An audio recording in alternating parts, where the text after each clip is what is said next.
আসসালামু আলাইকুম। আশা করি সবাই ভালো আছেন। আজকে একটি নতুন ভিডিওতে আপনাদের সঙ্গে কথা বলতে যাচ্ছি। ভিডিওটি মনে করুন আমাদের সামনে এইরকম একটা ছবি রয়েছে, ইমেজ। তো ইমেজের এই লেখাগুলো আমার টেক্সটে কনভার্ট করতে হবে। তো এই লেখাগুলো আমাকে টাইপ করতে লাগলে কিন্তু অনেক সময় লেগে যাবে। তো আমি আপনাদেরকে খুব সহজেই একটা সমাধান দেখিয়ে দিব, যার জন্য টাইপ করার কোনো প্রয়োজন হবে না।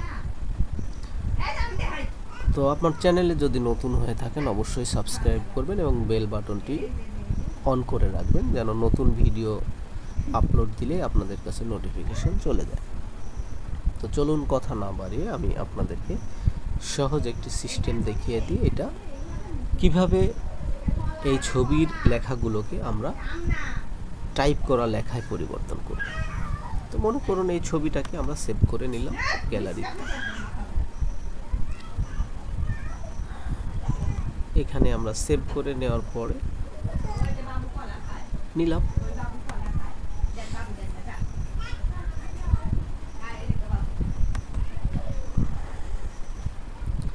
সেভ করে নেওয়ার পরে আমরা একটি ব্রাউজারে চলে যাব। ব্রাউজারটি হলো গুগল ক্রোম। গুগল ক্রোম ব্রাউজারে যাওয়ার পরে আমরা একটা নতুন ট্যাব ওপেন করে নিই। নতুন ট্যাব ওপেন করে নিয়ে আমরা এভাবে সাধারণত গুগলে চলে যাব। গুগলে যাওয়ার পরে আমাদের কাজ হবে, এই যে দেখুন এখানে লেখা একটি অপশন দেওয়া আছে, সেই অপশনটি হলো সার্চ বাই ইমেজ। তো সার্চ বাই ইমেজে ক্লিক করব। ক্লিক করার পরে যে আপলোড ফাইল আছে, আপলোড ফাইলে ক্লিক করব। আপলোড ফাইলে ক্লিক করার পর আপনার কম্পিউটারে যেখানে এই ফাইলটি রয়েছে আপনাকে সেখানে নিয়ে যাবে।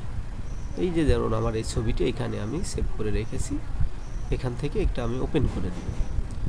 ওপেন করে নেওয়ার পরে আমার এটি এইরকম একটি অপশন চলে আসবে। এই যে দেখুন আমার এটা সিলেক্ট হয়ে গেছে।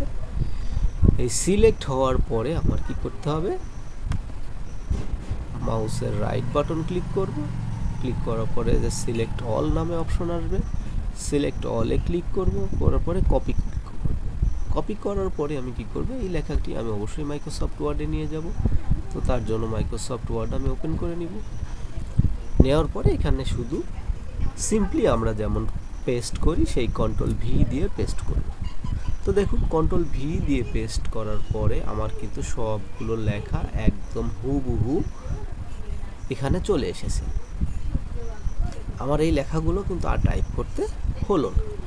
আপনারা চাইলে এই লেখাগুলোকে সুন্দর করে আবার যে রকম দরকার সেই রকমভাবে এটাকে ব্যবহার করতে পারবেন।